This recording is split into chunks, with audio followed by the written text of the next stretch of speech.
group 3, and for the first, let us introduce ourselves.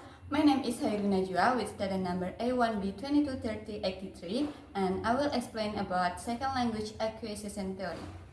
My name is Arina Husna with student number A1B2230X. I will explain about cognitive theory in language learning.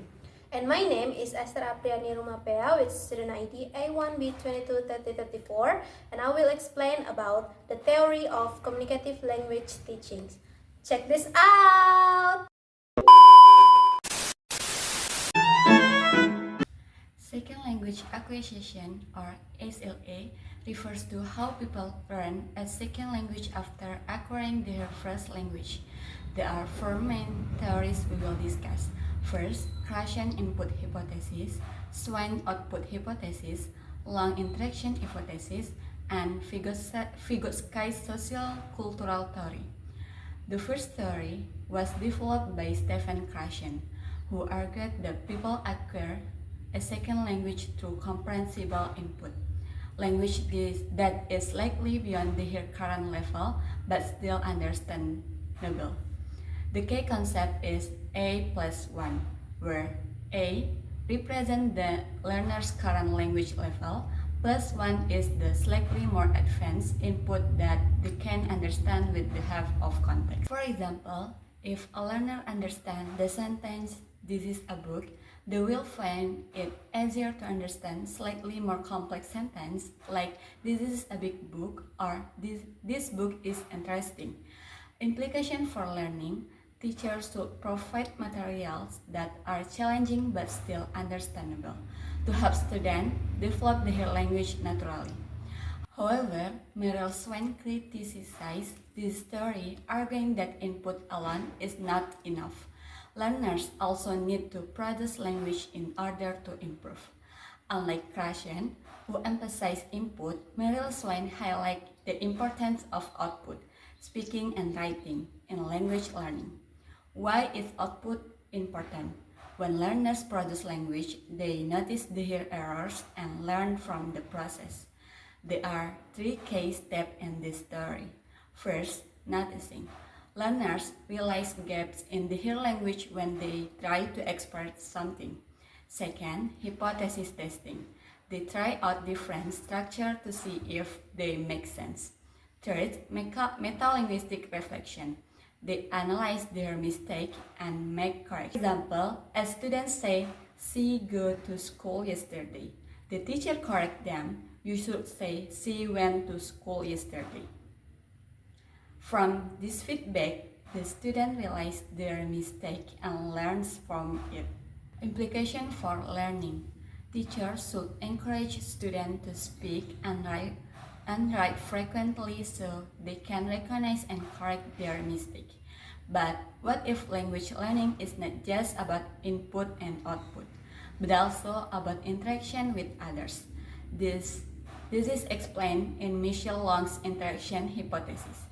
Michel Lang argued that social interaction plays a key role in second language acquisition. During interaction, learners engage in negotiation of meaning, which help them understand and be understood by modifying their language. Three key processes in negotiation of meaning. First, clarification request, asking for explanation when something is unclear. Second, comprehension checks, ensuring the listener understands. And third, confirmation checks, repeating and paraphrasing to confirm understanding. For example, students say, "I know, understand." Teacher: "Oh, you mean I don't understand." Student: "Yes, I don't understand." Vision for learning: teachers should encourage students to engage in meaningful conversation, such as discussion, role plays, and group activities. However, another theory focuses more on the social and cultural aspect of language learning, Vygotsky social cultural theory. Vygotsky believes that language learning happens in a social context through interaction with others. He introduced two key concepts.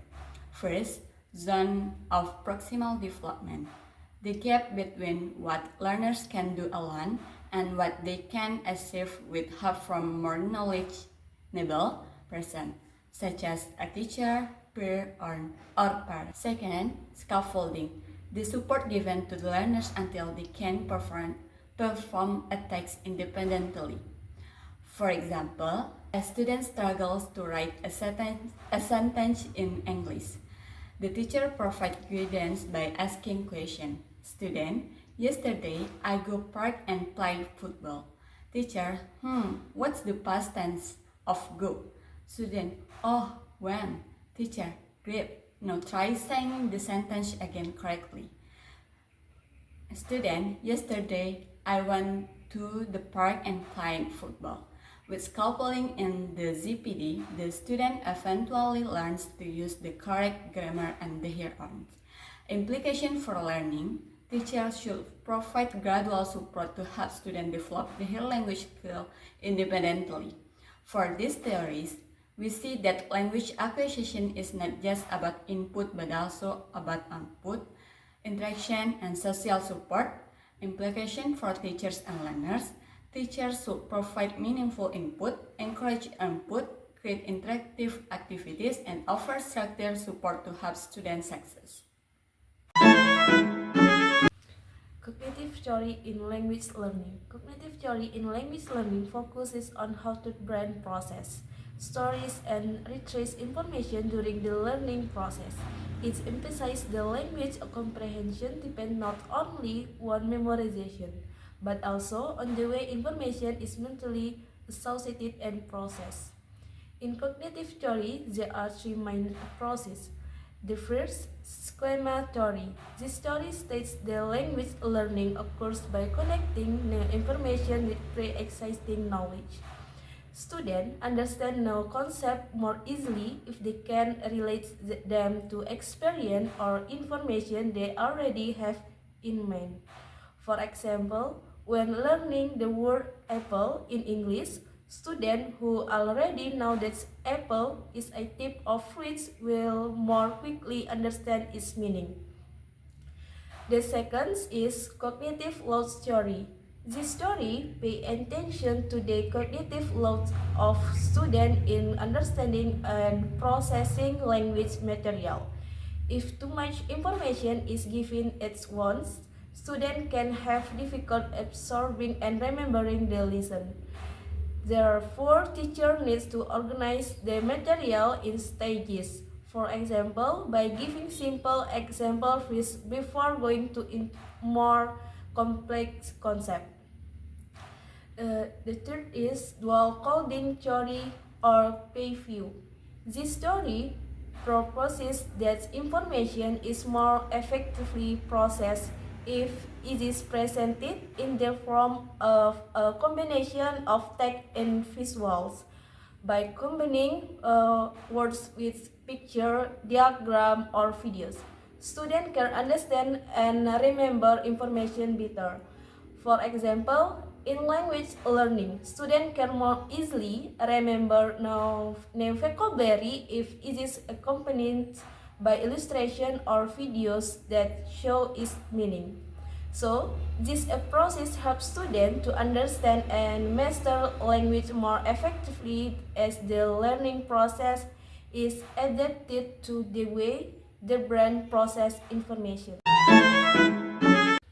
Communicative language teaching, or CLT, is a language learning method that focuses on real communication skills. In this method, students not only learn grammar or memorize vocabulary, but also how to use language in everyday situations, such as talking to others, writing messages, or understanding text.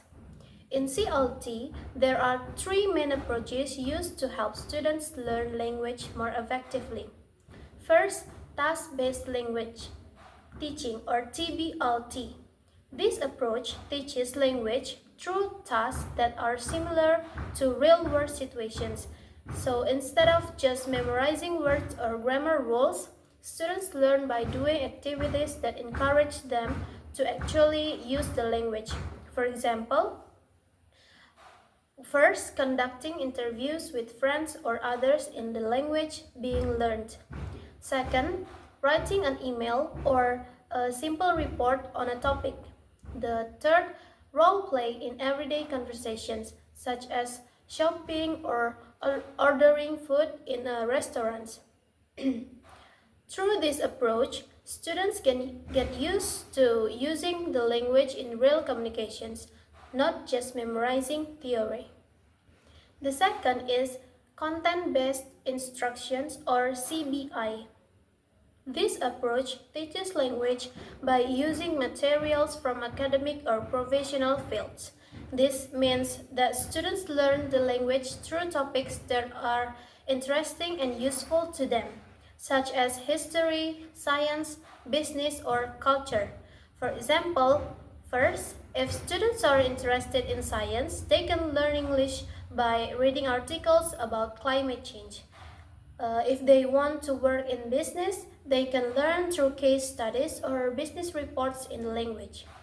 If the class is about culture, they can watch movies or discuss traditions from countries that speaks the language. In this way, students not only learn the language but also gain new knowledge that could benefit their future. The third is lexical approach. This approach emphasizes the importance of vocabulary and phrases in language learning. So instead of just memorizing grammar, students learn how words and phrases are used in everyday conversations. For example, first, learning frequently used expressions in English such as "How are you doing?" or "I don't get it."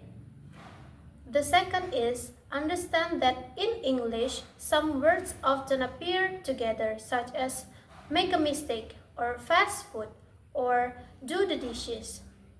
The third is listening to and imitating how words are used in dialogues or songs, making them easier to remember and use in real conversations. This approach helps students understand the language as used by native speakers, so they can speak more fluently and naturally.